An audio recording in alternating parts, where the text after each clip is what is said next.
হাজার বছর ধরে আমি পথ হাঁটিতেছি পৃথিবীর পথে।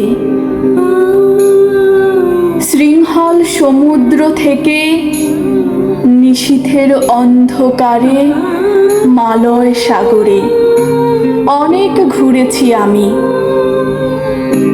বিম্বিসার অশোকের ধূসর জগতে সেখানে ছিলাম আমি।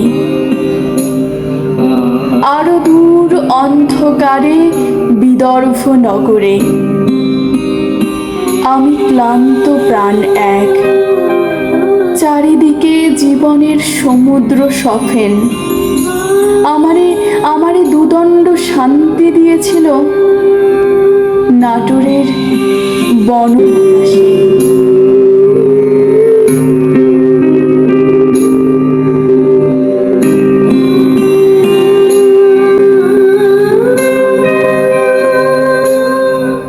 চুলতার কবেকার অন্ধকার বিদিশার নেশা, মুখ তার শ্রাবস্তির কারুকার্য।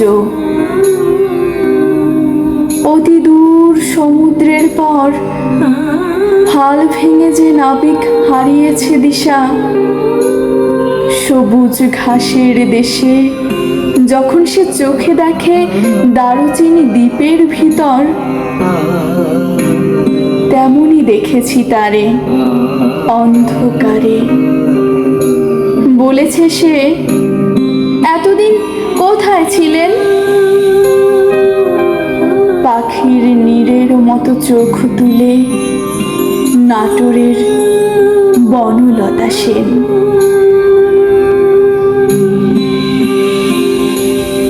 সমস্ত দিনের শেষে শিশিরের শব্দের মতন সন্ধ্যা আসে। ডানার রৌদ্রের গন্ধ মুছে ফেলে চিল।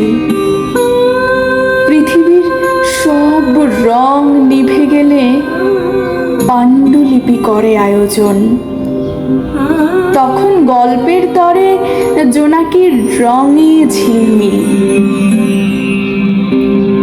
সব পাখি ঘরে আসে, সব নদী ফুরায় এ জীবনের সব লেনদেন। থাকে শুধু অন্ধকার মুখোমুখি বসিবার বনলতা সেন।